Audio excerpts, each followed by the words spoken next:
Hello everyone and welcome back to the channel. Today I'm going to be showing you a game that I very recently acquired because I've been curious about it for a while, and it is Jack Green's Tsushima. Now this is the 1989 version of the game, which was published in Strategy and Tactics issue number 130. And the reason I got it was because I'd heard mixed things about this game. I mean, Jack Green is a very well-known designer with a lot of titles under his belt.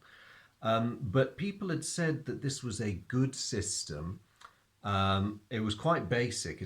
There's not many components, as you'll see in a minute. But that basicness in its components belies the complexity and the thought that went into trying to make a very credible simulation of the Battle of Tsushima and at least one of the surrounding actions, one that can return historically plausible results. Now, when the new version, which was called Togo, Dawn of the Dreadnoughts, came out, a lot of people said, yay, this is amazing, this is a great game because it corrects a lot of the problems with the original. Unfortunately for me, Togo, Dawn of the Dreadnoughts sold out like hotcakes, and even the Chinese language translation, that version, is virtually impossible to find these days. So my next best, as of a couple of months ago, was to track down this, which ironically is easier to find than its 2018 successor. So I did get the magazine with it, so I've no idea what Strategy and Tactics 130 had in it. But the game itself is, as I say, rather basic, because you have the rule book, which is only about 24 pages long, and it includes, when I say 24 pages, that's not just rules.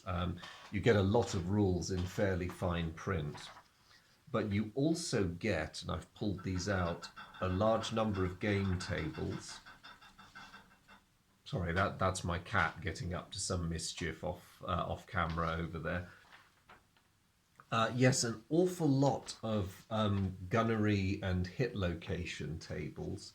I like the artwork. There's a really nice nod to Jane's fighting ships there. I do approve. We have a turn record track here, and we have a gunnery combat results table, which takes up most of the page. Now, not having quite ploughed my way through the rules yet, I was intrigued by this because it doesn't seem to match a lot of the naval gunnery combat tables I'm used to. I mean, rather strangely, it's got a notation about 3 and 4 hex in these columns, which I assume is the range. But then it counts upward from a number 1, goes across up to 29. So is that gunnery factors? I'm not sure. There's equally a 1 to 20 down the column here, which I instinctively think must mean two d10s summed. But then what would you do with the number 1? How would you get that? Anyway, I look forward to figuring that out from the rules. And then beyond that, you just have a couple of tables for what happens when your ship catches fire, or ships catch fire, visibility effects, gun class versus armor class. So and then all of the rest of the pullouts in the middle are ship data sheets. Now, I don't know how new this kind of thing was as a concept. It certainly wasn't that new in 1989 because Avalon Hill's Jutland, the 1967 game, had introduced this sort of layout for detailed ship record sheets. It was in their optional rules, but Green's game seems to have expanded on it slightly because there are some extra boxes there that, I mean, at a guess, I would say that would be to do with speed, propulsion, that's possibly hull, and I'm guessing that's armament because those are the classic emblems, you know, the circles and the squares with a number inside and little lines showing what their arc of fire is. So quite a neat little package. That is the rule book. Scenarios are included on the back. I had a quick skim of these, and you have variations of the Battle of Tsushima, which is fair enough. The game is called the Battle of Tsushima, so what else would one expect? But I see that there's a learning scenario, which is the Battle of Ulsan, just to give you, I suppose, an easy plunge into the game with a small number of ships. The map, unsurprisingly, given the era in which it is printed, and also the subject matter, is essentially this. Nice featureless blue hex sides.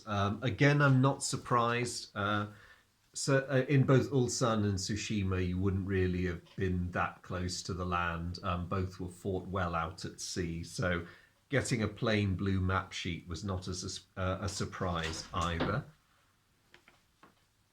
And lastly, there's the counters. I'll just hold these up because they're rather little. I'm afraid what I should have done, if I'd thought about this, was not punch them out initially so I could just hold up the counter sheet for you to see. There's only the one counter sheet. There's very few counters in this game.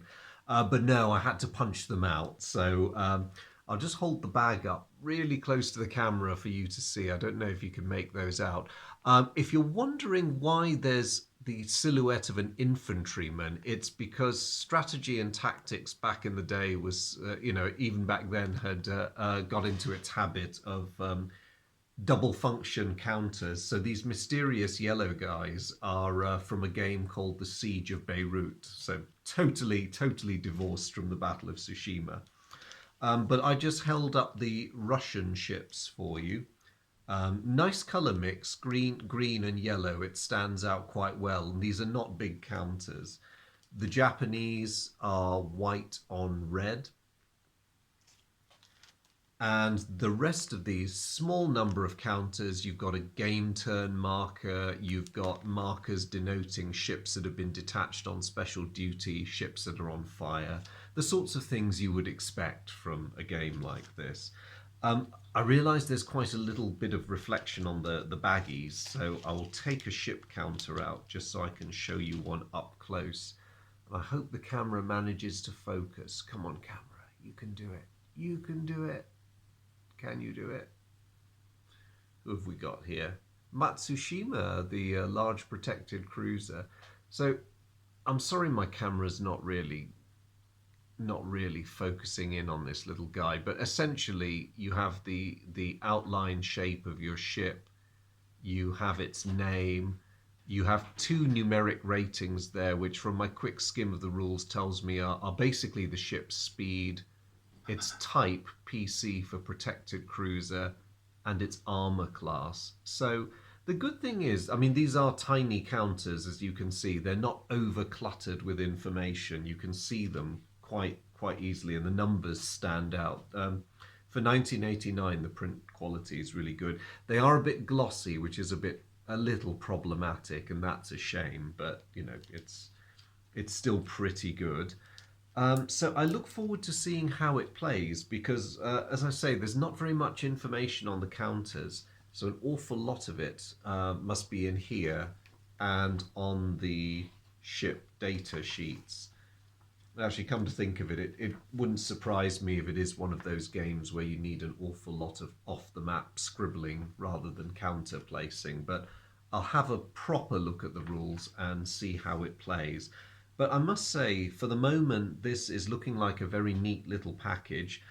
I have played some other Jack Green titles before, and I have enjoyed them. I don't know how early in his career he was as a designer when he put Tsushima together, but I'm really looking forward to giving this a go. It's a very neat little package, very much your classic magazine game, but even by those standards, there's not a lot to it. That's basically it. You could slide this into a folder and just take it with you anywhere. So yes, I look forward to breaking it out, but I will be settling down, I hope fairly soon, to make that video, just to maybe do a playthrough of a couple of turns. I might set up Tsushima as a whole. If the game is a sort of game that plays easily, despite some of the warnings I've been hearing about complexity and bookkeeping, if it's one of those games that plays fairly quickly, I will set up the whole Battle of Tsushima and play a couple of turns.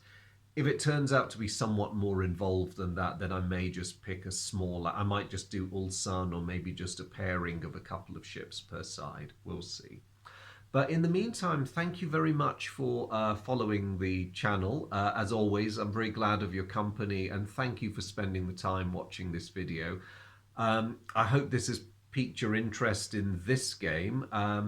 If Togo Dawn of the Dreadnoughts ever comes back on the market, it sounds like it might be well worth getting, but we'll see what this has to offer. Either way, I look forward to seeing you in the next video, which will be a brief playthrough, maybe just a couple of turns so I can show you how the game works. And I look forward to catching you then. Thanks very much for tuning in. Bye.